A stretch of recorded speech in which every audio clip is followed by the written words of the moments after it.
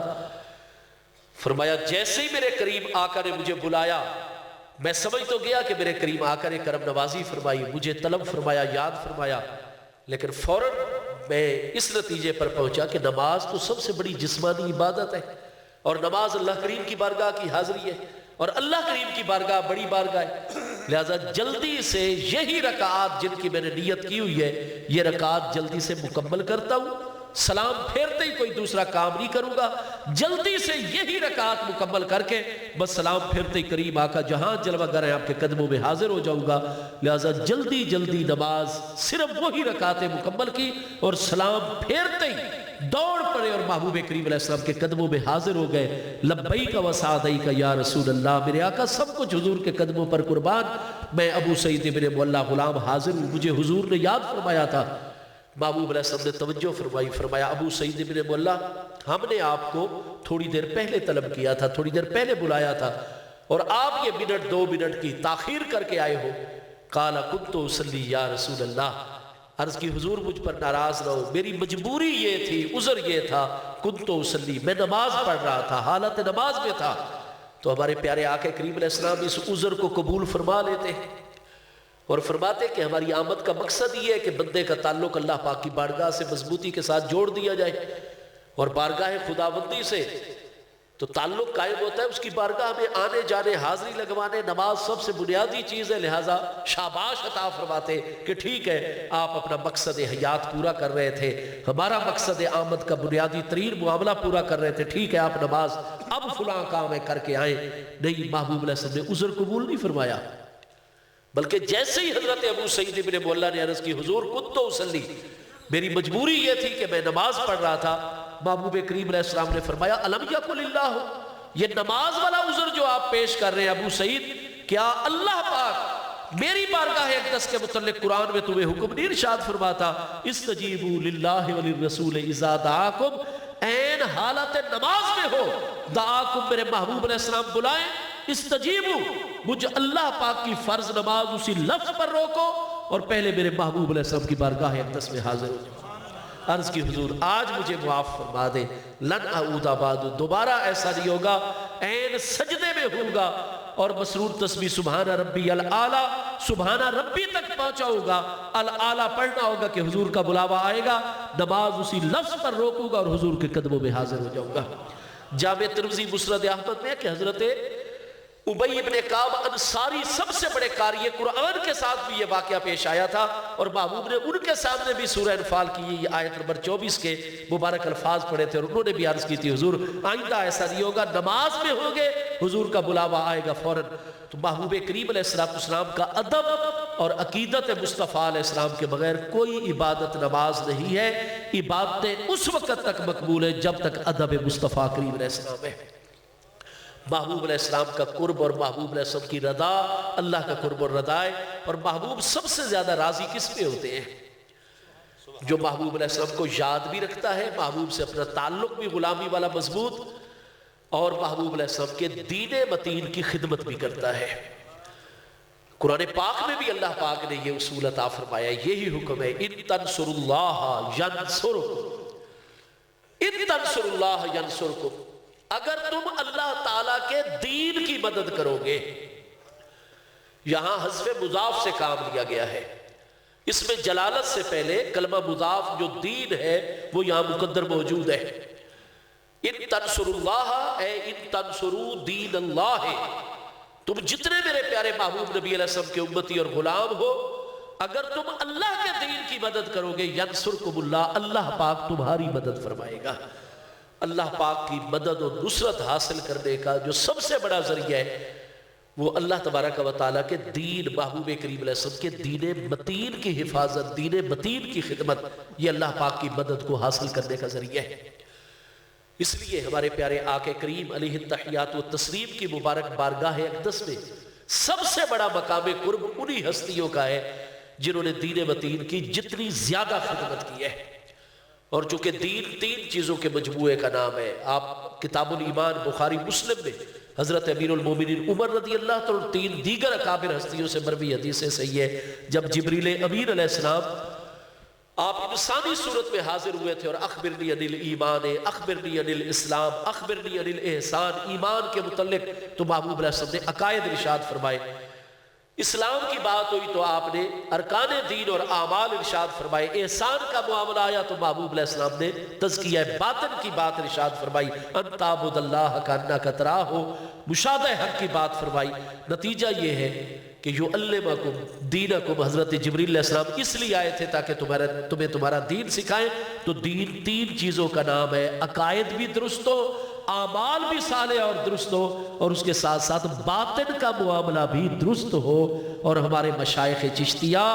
انہی تمام چیزوں کو اکٹھا لے کر اگر پورا دین ہے تو وہ حضرات صوفیاء کرام کے پاس ہے، ہمارے مشائخ کرام کے پاس ہے. میرے دوستو، سب سے پہلی چیز چونکہ ظاہر علم ہے، علم کے بغیر تو ایک قدم بھی آگے نہیں بڑھایا جا سکتا. اور قرآن مجید فرقان حمید نے ہمیں درس عطا فرمایا ہے کہ علم کی برابری کوئی نفلی عبادت زندگی بھر کی بھی وہ نہیں کر سکتی. قرآن پاک میں واضح طور پر موجود ہے. میں آخری بات عرض کروں، قل هل يستوي الذين يعلمون والذين لا يعلمون. قل، اے میرے پیارے محبوب علیہ السلام آپ ارشاد فرما دیجئے. آپ عمومی طور پر لفظ قل سے جتنی آیات بینات آغاز پذیر ہوتی ہے ان میں اگر آپ اس کے مضمون پر غور فرمائیں گے تو ایک نتیجے پر آپ پہنچیں گے کہ اکثر ایسا ہوتا ہے کہ لفظ کل سے جو آیات شروع ہوتی ہے ان میں دین کی مبادیات، دین کے بنیادی ترین اور اہم ترین اصول اور ضابطے اللہ پاک نے بیان فرمائے ہیں ہمارے لیے. کل میرے حبیب آپ فرما دیجئے، هل يستوي الذين يعلمون والذين لا يعلمون، کیا وہ لوگ جو علم رکھتے ہیں اور ان کے مقابلے میں وہ لوگ جو علم نہیں رکھتے ہیں، کیا بے علم والوں کی برابری کر سکتے ہیں؟ تو یہ استفہام، حل کلمہ استفہام انکاری ہے. مطلب کیا ہے؟ اللہ پاک نے ہمارے پیارے آقا کریم علیہ السلام کو حکم ارشاد فرمایا ہے کہ میرے پیارے محبوب علیہ السلام آپ تمام انسانیت اور جنات تک بالعموم اور اپنی امت مسلمہ تک، اپنے غلاموں تک بالخصوص مجھ اللہ پاک کا یہ پیغام پہنچا دیجئے کہ مجھ اللہ کی بارگاہ اقدس میں بے علم لوگ کبھی بھی علم والوں کی برابری نہیں کر سکتے ہیں. ایک انسان جس کے پاس علم کی دولت نہیں، شخصی طور پر اللہ نے اس کو جتنا حسن و جمال عطا فرمایا ہو، جتنا مال و دولت سے اللہ نے اس کو نواز دیا ہو، جتنا غلبہ اور اقتدار اس کے پاس آ جائے، یہ سارے مال و دولت اور یہ چیزیں اس کے پاس موجود ہو، اور اس کے مقابلے میں ایک واجبی صورت رکھنے والا مومن اور مسلمان ہے جس کے پاس بالکل مال و دولت نہیں، تہی دست ہے، لیکن اس کے سینے اور دل کے اندر شریعت طاہرہ کا علم مبارک موجود ہے. اللہ پاک کی بارگاہ میں مقام اس صاحب علم کا زیادہ ہے. اور ہمارے پیارے آقا کریم علیہ السلام، آپ نے تو باقاعدہ ایک عام مسلمان، بے عمل مسلمان نہیں، عابد مسلمان، عابد مومن جس کا دن روزے کے ساتھ گزرتا ہے. ہمارے اسلامی سال میں 355 دن ہوا کرتے ہیں قمری حساب سے. 5 دن سال بھر میں روزہ جو ہے وہ ممنوع ہے، باقی 350 دن روزے کے ساتھ، اور جن کی اکثر رات یا پوری رات مصلی پر عبادت کرتے ہوئے گزرے ہیں. فرائض واجبات کے بھی پابند ہو، ایسے لوگوں کو عابد کہا جاتا ہے. اور ہمارے پیارے آقا کریم علیہ السلام کا فرمان گرامی کیا ہے؟ جامع ترمذی دوسری جلد کتاب العلم میں حدیث صحیح موجود اور بہت ساری کتابوں میں محبوب علیہ السلام نے فرمایا فقیہ واحد اشد علی الشیطان من الف عابد. مگھیر شریف میں جو ہم جتنے بھی غلامان ہیں اپنے مشائخ چشتیہ رضوان اللہ تعالی اجمعین کے، اگر ہم ایسا کوئی معاملہ کریں کہ 1000 جوان بڑے ہی مضبوط طبیعت والے ہم فراہم کریں اور انہیں کہہ دیں جناب ہم فنڈ ریزنگ کر رہے ہیں، اللہ نے ہمیں بڑے وسائل دیے ہیں، ہم نے یہ فیصلہ کیا ہے کہ 1000 بندے، تمہارے والدین ضعیف، ان کا خرچہ اخراجات اور کفالت، تمہارے ضروریات، تمہارے بیوی بچوں کی بنیادی ضروریات، وہ سب ہمارے ذمہ ہیں، اور آپ اس پورے نورانی علاقے میں 1000 عابد بیٹھ جاؤ، کوئی کاروبار نہ کرو، کوئی فکر معاش نہ کرو، ہم تمہارے سارے معاشی معاملات کو سنبھالیں گے. 1000 عبادت گزار بیٹھ کر رات دن روزے کے ساتھ اللہ کی عبادت بندگی کے اندر مشروف ہو جائیں. اور ادھر محبوب علیہ السلام فرماتے ہیں فقیہ واحد، لیکن ادھر مگھیر شریف کے آستان تقدس نشان پر ہی ہمارے جامعہ نور و قمر الاسلام کے اندر اگر ہمارے اساتذہ کرام توجہ فرمائے اور ایک فقیہ تیار کرنے میں کامیاب ہو جائیں جس کے پاس دین کا مکمل طور پر احکام کا علم ہو کہ کوئی اس سے سیاسی اور انتظامی مسئلے میں رہنمائی لے، وہ فقیہ اور مفتی صاحب اس ادارے کا فوری طور پر رہنمائی دین کی روشنی میں عطا کر دے. کوئی نکاح و طلاق کا مسئلہ آئے، نماز اور عبادات کا مسئلہ آئے، بیع و شراء اور تجارت کا مسئلہ آئے، حقوق اللہ کا اور معاملات فیما بین الناس، وہ اتنا بڑا فقیہ ہو کہ جناب فوراً کتابیں سامنے رکھے اور جناب تھوڑے سے وقت کے اندر پوری شرعی رہنمائی. اتنا بڑا فقیہ مفتی صاحب فقہ کا ماہر، ایک فقیہ واحد، اگر ایک فقیہ بنا دیا جائے اور اس کے مقابلے میں 1000 عبادت گزار، محبوب علیہ السلام فرماتے ہیں اشد علی الشیطان بالالف عابد، 1000 عبادت گزار جس علاقے میں ہو شیطان پر وہ اتنے بھاری نہیں، شیطان کو کوئی پریشانی نہیں جتنی ایک فقیہ ربانی شیطان پر بھاری ہوا کرتا ہے. نتیجہ کیا نکلا؟ 1000 عبادت گزار بنانے کا ہمیں وہ اجر و ثواب نہیں ہوگا جو ایک عالم اور فقیہ بنانے کا اجر و ثواب ہوگا. ادارے چونکہ دین کی بنیاد جو ہے وہ کھڑی ہوئی ہے علم کے اوپر. اللہ تبارک و تعالی ہمارے اس مرکز منور کو ہمیشہ قائم و دائم رکھے، اللہ اس ادارے کو کامیاب رکھے، یہاں کے فیضان کو عام سے عام فرمائے. وما علیہ الا البلاغ. ماشاءاللہ، الحمدللہ.